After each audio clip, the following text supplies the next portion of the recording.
Hey guys, this is Tanner Invest here, and I'm smiling, but yesterday we did just have the largest flash crash in cryptocurrency history. So I'm going to get into that. I'm also going to get into the reason why, centralized exchanges for cryptocurrencies like Robinhood, Kraken, Binance, Coinbase, they all had issues filling orders. That's not good. That's not good for crypto.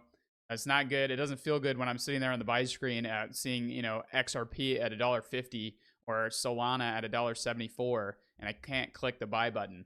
And then a few minutes later, seeing them just pop up. I mean, it's like you could have bought the dip. People out there like me that were trying to get it at the bottom, catch the falling knife, if you'd say.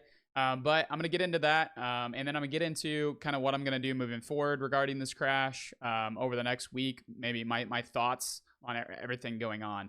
So let's go ahead and share my screen and just hop right into the video here. So I want to share like the news itself. So it's official. Crypto just saw its largest liquidation event in history with 1.6 million traders liquidated. Over 19 billion worth of leveraged crypto positions were liquidated in 24 hours. That's 9 times the previous record. So there's a lot of people on leverage, guys, and this crash just absolutely obliterated a lot of people's portfolios. I saw X post out there of a guy that was highly leveraged on crypto, lost $30 million, lost his entire savings all in a second. So be careful, guys. Like, crypto in general is higher volatility than equities. So if you're a guy that's just watching my videos because you're interested in BMNR and it's an equity, it's not quite crypto, it's just following the underlying asset, be careful, because I've said time and time again, this is not for the faint of hearted, and it's very volatile out there. So if you can't stomach what happened yesterday, I'd highly recommend maybe de-risking your portfolio a little bit. But let's go ahead and hop in a little bit more. To put this in perspective, the liquidation event we saw in the past 24 hours, 17 billion, was larger than the February 2025 crash. It was 19 times more than the crash that happened in the FTX collapse. Because over time, since 2020, now it's 2025, 5 years later, there's been so much money into Bitcoin, into Ethereum, into all these big cryptocurrencies, that the market cap as a whole for the entire crypto environment is so much bigger. And so we've never seen something like this, and it is massive. There was a $20,000 daily candlestick. That is crazy. That's a 380 billion swing in Bitcoin alone, in their market cap alone.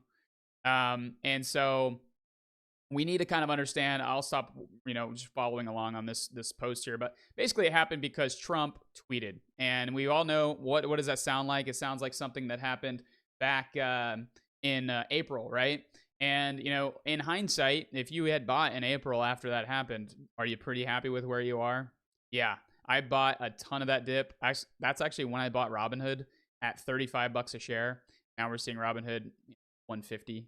Now it's 140, 138, something like that, but crazy. And so, is this a gift? The question is this a gift? Do you have cash on the sidelines? Thankfully, for the last couple weeks, I have been adding cash. I've been kind of waiting for a pullback. Markets have been a little overextended. And so I do have some cash that I'm going to deploy. I did try to buy some dips, unfortunately rejected on some, but I did get some buys out there on some dips yesterday. And so I will be hoping to buy some next week as well. Now, just keep in mind as well, Friday typically isn't the bottom. So throughout history, Fridays, if there's a big crash on a Friday, it usually trickles into the following week. Now, of course, that can change because Trump can tweet on a dime and say, "Oh, everything's good with China now," and then what's going to happen to the markets? They're not going to be red on Monday. So anything can happen, guys. Just be very careful. DCA, maybe don't put all your money in yet. We still are very overextended, in my opinion. Like, this crash wasn't even a crash on a lot of stocks because we're seeing prices we just saw 2 weeks ago. We've had a pretty good 2-week period here. So I'm going to go ahead and get more into some more slides. So one thing that, I wanted to show you guys this. There was an anonymous trader, which I think this is a better one. Yeah, there was an anonymous trader, obviously, with a crypto wallet. No one really knows who you are. It was opened on Hyperliquid yesterday, and 30 minutes prior to Trump tweeting, they had short positions that gained them over $192 million in profit. So somebody, just like Amit said, somebody always knows. This is crazy, highly illegal. This is something that shouldn't be happening. You shouldn't be able to create a Hyperliquid account short the heck out of Bitcoin right before the president tweets and just make and become hundreds of millions of dollars richer, for obvious reasons. Now let's go ahead and get into kind of what was going on. There's a lot of chatter on X. People are not happy with Robinhood. So Robinhood's getting the most, I guess, from my feed, and that's maybe because Robinhood's like literally my number one position. I follow a lot of people on Robinhood, but there's a lot of people unhappy that orders were being canceled. You can see here, I tried to order fractionally with Solana, and then I was like, oh, maybe it's just fractional shares are having an issue. But then I tried buying 3 Solana as a whole. They were all being rejected. And so this morning, I ended up buying the Sol that I was hoping to buy yesterday at a higher price. So a little frustrating. And so when you go into Robinhood, you click, why you click this button here, view article as to why this might be happening. Well, it says, well, your order was routed to a broker that can't accept it. An order might be routed to one of our brokers that can't accept it. If this happens, simply re-enter the order, and one of our stockbrokers will make sure it gets routed appropriately. So this is in reference to cryptocurrency. It's sending to a market maker. And the market makers provide the liquidity and the execution of those trades. And so, unfortunately, since you're seeing this happen with Robinhood, Coinbase, Kraken, Binance, any really centralized exchanges, unfortunately, it's not their fault. It's the market maker's fault.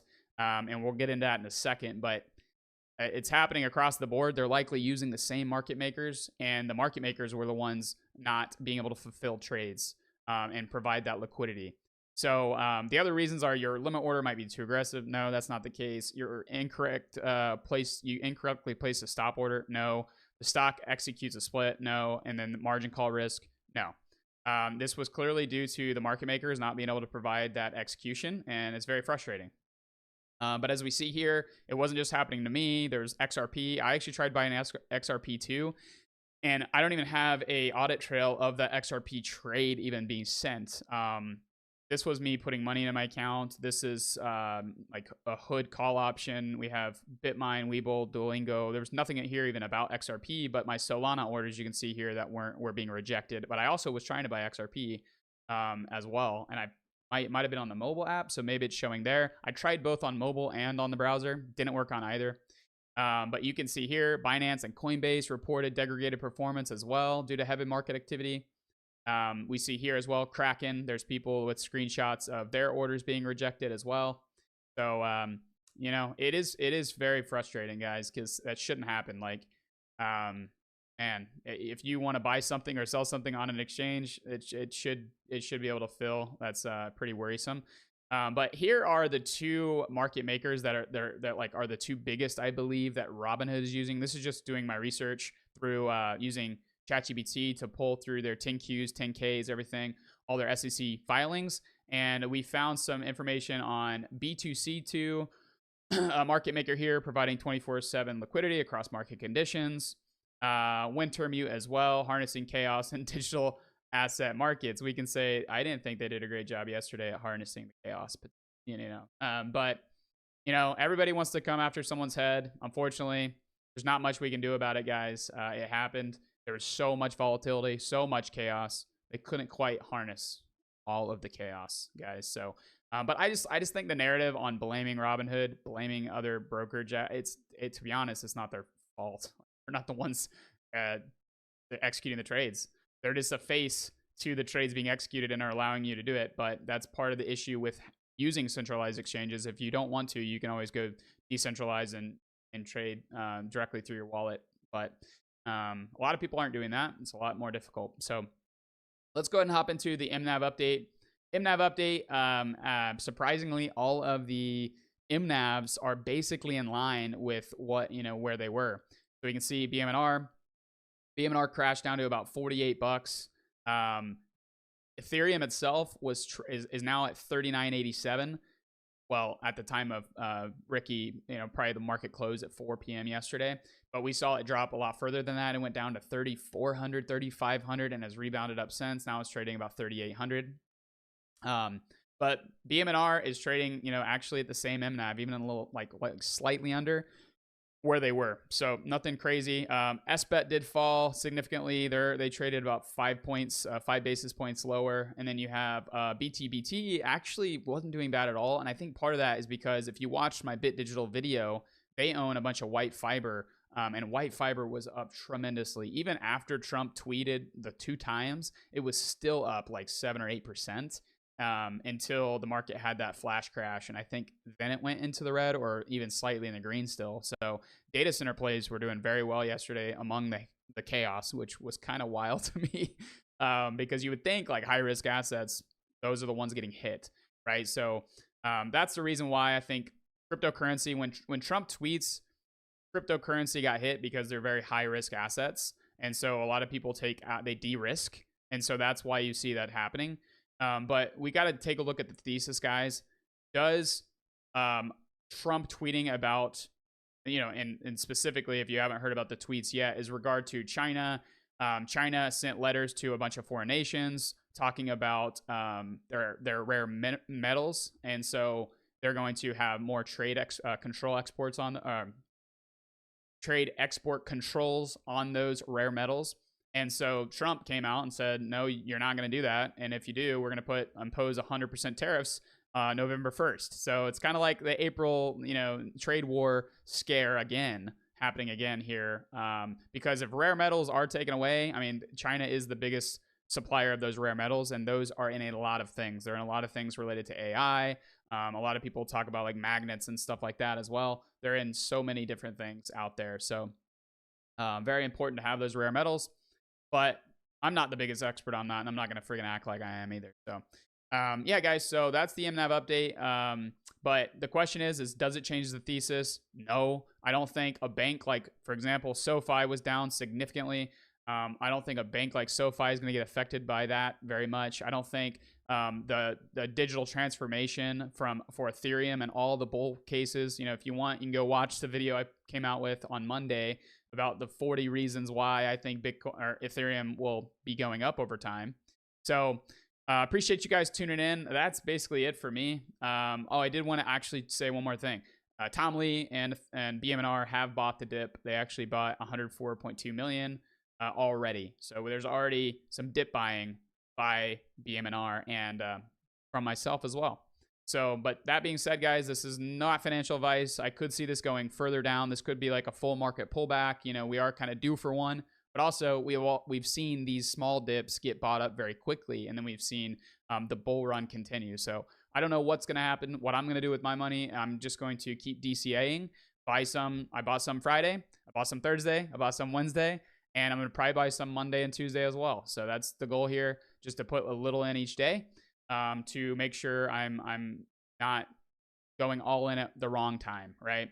So thank you guys so much. This is Tanner Invests. If you have any questions, give me a comment below. Please like and give me a sub if you're interested for more. See you guys.